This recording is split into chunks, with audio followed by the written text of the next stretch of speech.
रात को जब नाइट स्काई देखते हो तो कितना सब कुछ सुंदर सुंदर सा लगता है, राइट। सब कुछ कितना चमक रहा होता है। पर क्या सारे स्टार्स है या इनमें से कोई प्लैनेट्स भी है? साइंटिस्ट कैसे डिसाइड करते हैं कि कौन सा प्लैनेट्स है और कौन सा स्टार्स है? और हम खुद कैसे आइडेंटिफाई कर सकते हैं प्लैनेट्स को नाइट स्काई में? आज के वीडियो में हम डिस्कस करेंगे स्टार्स और प्लैनेट्स में बेसिक डिफरेंस क्या होता है, साइंटिस्ट इन सारी चीज़ों को कैसे डिसाइड करते हैं और हम खुद कैसे सीख सकते हैं इनको आइडेंटिफाई करना। So let's start.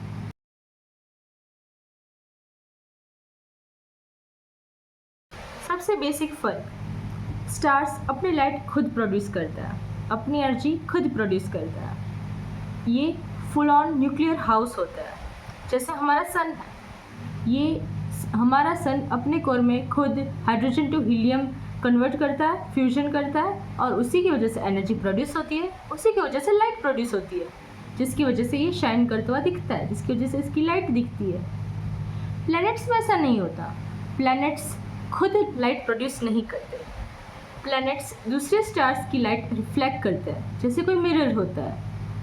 ये सबसे बेसिक फ़र्क होता है स्टार्स और प्लैनेट्स में। अब आप जब भी नाइट स्काई देखो तो आप याद रखिएगा कि जो सब कुछ चमक रहा है, इसमें से जो खुद की लाइट प्रोड्यूस कर रहा है वो स्टार होगा, और जो खुद की लाइट प्रोड्यूस नहीं कर रहा, सिर्फ रिफ्लेक्ट कर रहा है, वो होगा प्लैनेट।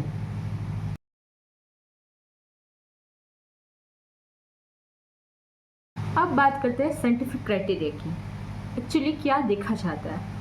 सबसे पहले साइंटिस्ट देखते हैं लाइट सोर्स। क्या इसकी खुद की लाइट आ रही है या ये कुछ रिफ्लेक्ट कर रहा है? सेकंड देखते हैं ये स्पेक्ट्रोस्कोपी। अगर ये स्टार हुआ तो ये खुद की लाइट प्रोड्यूस करेगा, तो इसका स्पेक्ट्रम अलग होगा, खुद की एनर्जी का स्पेक्ट्रम होगा इसका। और अगर ये प्लैनेट हुआ तो इसका स्पेक्ट्रम अलग होगा, क्योंकि इस स्पेक्ट्रम में रिफ्लेक्टिव लाइट और एटमॉस्फेयर की कुछ केमिकल सिग्नेचर्स आएंगे, जिसकी वजह से पता चलता है कि कौन सा स्टार है और कौन सा प्लैनेट है। तीसरा जो होता है वो होता है मोशन। स्टार्स हमें अर्थ से एक फिक्स्ड पोजीशन में ज़्यादा दिखता है, क्योंकि ये बहुत दूर होते हैं। इनका जो मोशन होता है वो बहुत हमें स्लो दिखता है रिलेटिवली, क्योंकि हम उनसे बहुत दूर हैं। प्लैनेट्स का ऐसा नहीं होता। प्लैनेट्स स्टार्स के रिलेटिवली हमसे नज़दीक होता है, तो इनकी वजह से ये हमें स्टार्स के बीच में से घूम रहे हो ऐसा लगता है, जिसकी वजह से पता चलता है कि ये स्टार है और ये प्लैनेट है।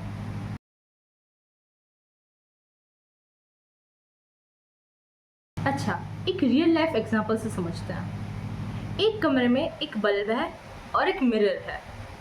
अब बल्ब तो अपनी खुद की लाइट दे रहा है, तो ये स्टार के जैसा हुआ, और मिरर ये बल्ब की लाइट को रिफ्लेक्ट कर रहा है। ये खुद एनर्जी या खुद लाइट नहीं बना रहा, ये सिर्फ दूसरी लाइट को रिफ्लेक्ट कर रहा है, तो ये हुआ प्लैनेट की तरह। अब आप जब भी नाइट स्काई में देखो तो आपको डिसाइड करना है कि क्या ये इसकी खुद की लाइट लग रही है या ये किसी और की लाइट रिफ्लेक्ट करता हुआ लग रहा है।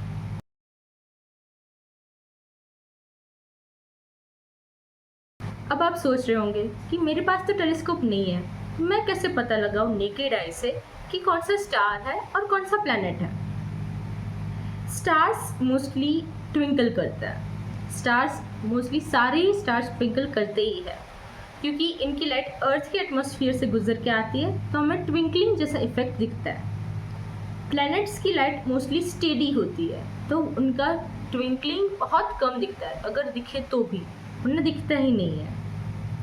और एक बात, हम उनके मोशन से भी देख सकते हैं। अगर आप नाइट स्काई को रेगुलरली सिर्फ एक वीक तक ऑब्जर्व करें तो भी आपको पता चल सकता है कि कौन सा प्लैनेट है और कौन सा स्टार है, क्योंकि स्टार रिलेटिवली बहुत धीरे धीरे घूमेंगे।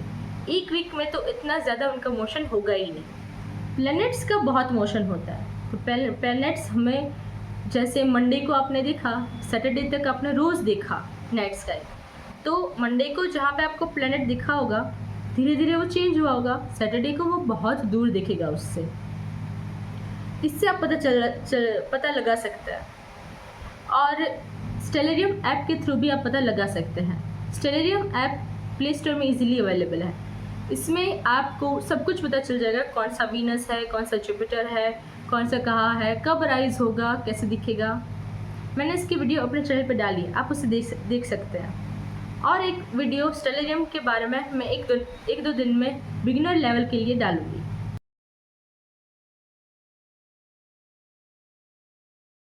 अब आपको याद होगा 2006 में एक कंट्रोवर्सी हुई थी प्लूटो के बारे में। प्लूटो को पहले प्लैनेट मानने लगे थे, फिर अचानक उसे निकाल दिया था। काफ़ी लोगों को समझ नहीं आया था कि ऐसा क्यों हुआ। प्लैनेट बनने के लिए कुछ रूल्स होते हैं। इंटरनेशनल एस्ट्रोनॉमिकल यूनियन ने 3 रूल्स बनाए हैं किसी ऑब्जेक्ट को प्लैनेट कंसिडर करने के लिए। पहला रूल ये होता है कि वो सन को ऑर्बिट करना चाहिए। वो किसी सैटेलाइट को या किसी स्मॉलर ऑब्जेक्ट को ऑर्बिट नहीं करता होना चाहिए, वो एक बड़े स्टार को या सन को ऑर्बिट करता होना चाहिए। अगर वो हमारे सोलर सिस्टम में है तो सन को ऑर्बिट करना चाहिए, वरना अगर वो दूर है तो किसी और अपने सन को या अपने किसी स्टार को ऑर्बिट करता होना चाहिए, तो ही हम उसे प्लैनेट मान सकते हैं। दूसरा रूल ये है कि वो राउंड होना चाहिए, स्फीयरिकल जैसा शेप होना चाहिए उसका, जो क्लोज टू स्फीयर या क्लोज टू राउंड हो। ये हाइड्रोस्टेटिक इक्विलिब्रियम में होना चाहिए और इसका जो राउंड शेप है वो ग्रेविटी की वजह से आना चाहिए। छोटे एस्ट्रॉइड्स राउंड नहीं होते, इसलिए हम उन्हें प्लैनेट्स कंसिडर नहीं करते।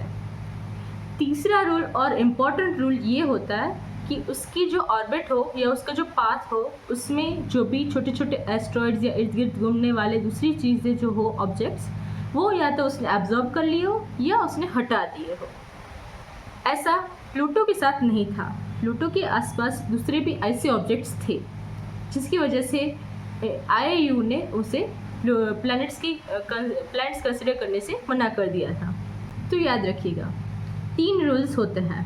पहला ये कि ये सन को ऑर्बिट करना चाहिए, दूसरा ये कि इसका शेप गोल होना चाहिए, राउंड होना चाहिए, और तीसरा ये है कि उसका जो ऑर्बिट है या उसका जो पाथ है वो क्लियर होना चाहिए, क्लीन होना चाहिए, बीच में कुछ इर्द गिर्द एस्ट्रॉइड या कुछ नहीं होने चाहिए। ये सारे रूल्स हमारे सारे प्लैनेट्स फॉलो करते हैं। हमारे सारे प्लैनेट्स सन को रिवॉल्व करते हैं, सारे प्लैनेट्स राउंड है, सारे प्लैनेट्स के आसपास किसी के भी आसपास एस्ट्रॉइड्स नहीं है, उनके पास सैटेलाइट है जिसे हम उनके मून कह सकते हैं, पर कोई एस्ट्रॉइड या ऐसी चीज़ें नहीं है। सैटर्न के पास भी जो एस्ट्रॉइड वो सब था उसने अपनी बेल्ट में डाल दिया था, बेल्ट बना दी है उसकी। और बाकी प्लैनेट्स के पास भी जो भी था, जुपिटर अपने अंदर ले लेता है, या तो उसके साथ उसके कोलिजन हो जाता है या फिर वो उसे बाहर निकाल देता है। मोस्टली वो अपनी मैग्नेटिक फील्ड की वजह से अपने साथ कोलाइड हो जाता है और वो टूट जाता है, फिर वो बिखर जाता है, चला जाता है सारे एस्ट्रॉइड्स।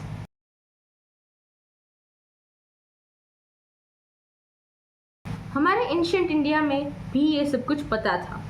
वहाँ तब भी हमारे ऋषि मुनि जो थे वो साइंटिस्ट की तरह ही सब कुछ रिसर्च करते थे, और उन्हें भी सारे नवग्रह के बारे में और ये इन सब चीज़ों के बारे में अच्छे से पता था, जिसमें से 5 विजिबल भी थे, जो थे मर्क्यूरी, वीनस, मार्स, जुपिटर और सैटर्न। इसी वजह से वेदों को भी रिफ़र करके हम बता सकते हैं कि पहले भी हमें कौन कौन सी रिसर्च हो चुकी थी इंडिया में, और एस्ट्रोनॉमी के बारे में हमें क्या क्या पता था, जो हमारे ऋषि मुनि ने या हमारे जो एंशिएंट साइंटिस्ट थे उन्होंने इन्हें डिस्कवर किया था, रिसर्च की थी।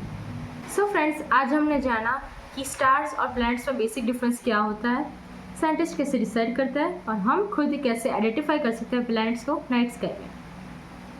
अगले वीडियो के लिए मैं कंफ्यूज हूँ, या तो मैं बना सकती हूँ इस बारे में कि स्टार्स क्यों ट्विंकल करते हैं और प्लैनेट्स क्यों नहीं करते, या फिर हम ये चीज़ डिस्कस कर सकते हैं कि फिज़िक्स से जनरली लोगों को इतना डर क्यों लगता है, या फिर वो फिज़िक्स को इतना हाई स्टैंडर्ड्स क्यों मानते हैं कि ये तो बहुत हाई लेवल सब्जेक्ट होगा।